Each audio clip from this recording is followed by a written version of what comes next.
Hello po, ear sign Aquarius, Gemini, and Libra. Kumusta po kayong lahat?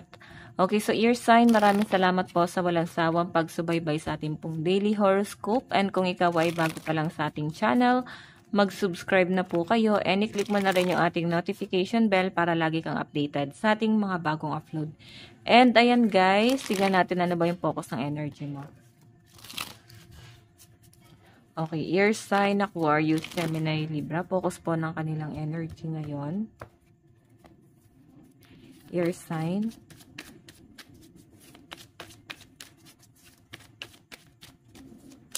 So guys, meron tayong stop. Break, pause, stagnation. So iba sa inyo guys ito ha, parang meron kang dapat limitahan. Kung sa tingin mo is sobra-sobra ka na sa pagtatrabaho, sobra-sobra ka na sa pag-iisip, basta lahat ng sobra guys, na tingin mo ay hindi na guys makakabuti para sa health mo or sa pang-araw-araw na ginagawa mo sa buhay, dapat daw meron kang limitahan dito. At least meron kang pahinga. Parang ganun. Siguro iba sa inyo wala kang masyadong pahinga talaga. Yun yung pinapakita sa akin eh. Pero kinakaya naman eh. Siguro talagang hinihila yung mga ear sign doon na magtrabaho or hindi kayo guys mapakali nang hindi nyo tinatapos yung gawain na yan. Okay? So, tignan natin. Sinasabi kasi dito air sign, parang pwedeng may mangyari na hindi maganda kung ipagpapatuloy mo siya. Dapat nandun ka lang sa limit mo. So, ito guys ay babala. Dapat nandun ka lang sa limit mo. Huwag mo masyadong susobrahan yung mga bagay-bagay. Okay? Tignan natin. Ayan, lucky number mo. 12 and 57. Tingnan pa natin guys.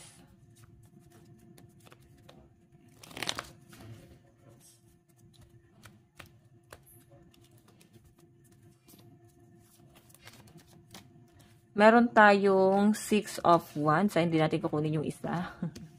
6 of wands.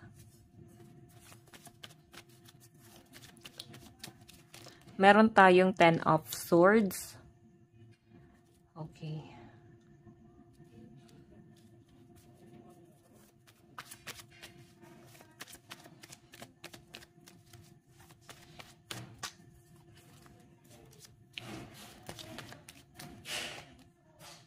Four of swords.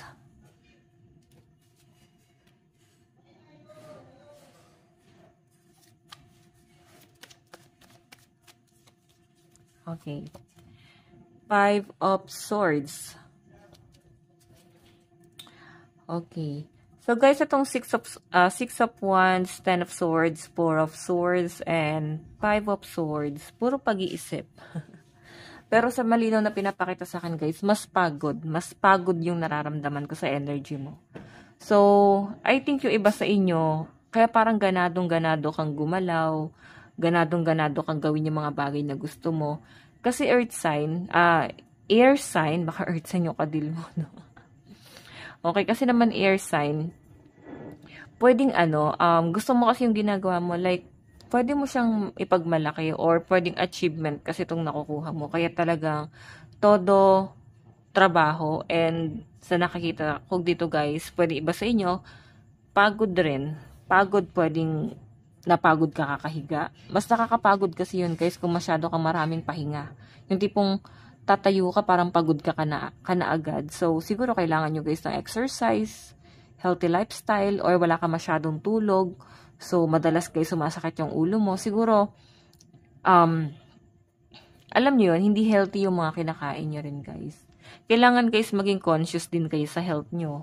Sa mga kinakain nyo rin syempre. Okay? Okay, and, ayan, lumabas-labas kayo guys ng bahay. Siyempre, huwag kayong lalabas ng umuulan. Tagulan pa naman ngayon. Okay, yung iba sa inyo guys, baka meron ka nakaligtaang mga trabaho, hindi mo guys matapos-tapos kasi laging may mga delay. Ayan, tignan pa natin. Oops. Pasensya na maliit masyado yung ating ginagalawan. So guys, meron tayong Ace of Coins. Ayan o, bago.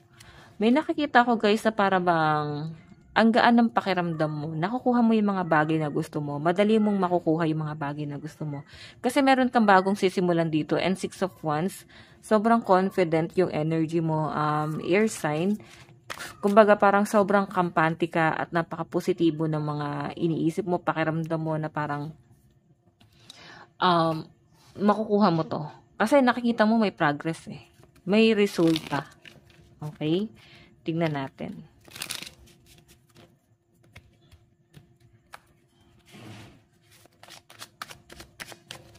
Meron tayong the Hierophant.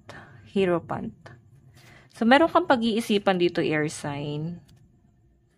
Or meron kang iniisip dito na pwedeng tinalikuran mo. Or pwedeng may nag-iisip sa inyo. Pwedeng tinalikuran ka ng taong to. O, yan o. Inisip-isip mo to. Okay? Tignan pa natin.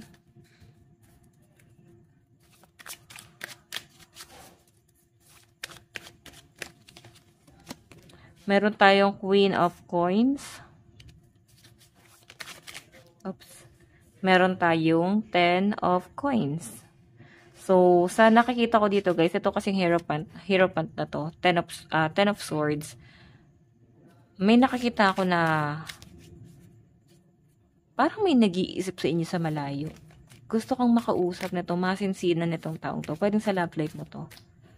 Okay, gusto kang kausapin itong taong to. Parang feeling niya walang closure na nangyari sa inyo. Or pwede meron siya nabalitaan sa inyo. Gusto niya guys i-clarify yung mga nangyayari. Or gusto niya guys na parang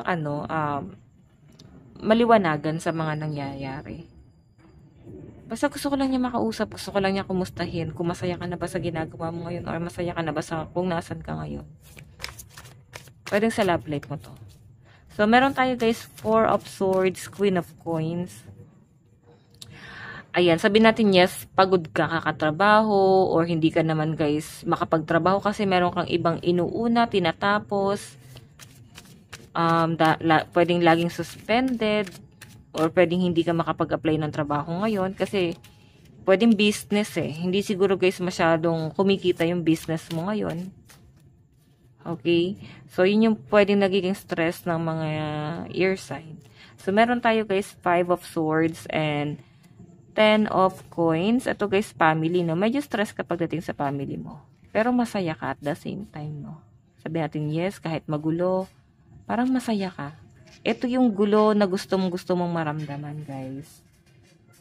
Okay? Kasi parang hindi mo guys nasulit siguro dati nung nagkaroon ka ng pamilya or sa mga magulang mo. Hindi mo siya guys naranasan. Ngayon nabubuo ka ng sariling pamilya. Parang mas nagiging masaya ka. Sabi ko sa inyo, medyo magulo sa tahanan pero masaya ka. Nag-enjoy ka, nalilibang ka sa mga ginagawa mo. Okay, tingnan po natin advice. Meron tayong push through any insecurity. Diba? Dami na insecure sa mga air sign ngayon. Ang daming naiinggit. Siguro, nakikita nila kung ano na-achieve mo sa buhay. And sobrang, guys, hindi nila guys matanggap na parang bigla kang nandyan na agad. Okay, so air sign, ito lang po ang inyong reading. Bukas po ulit. God bless and love you all. Bye-bye po.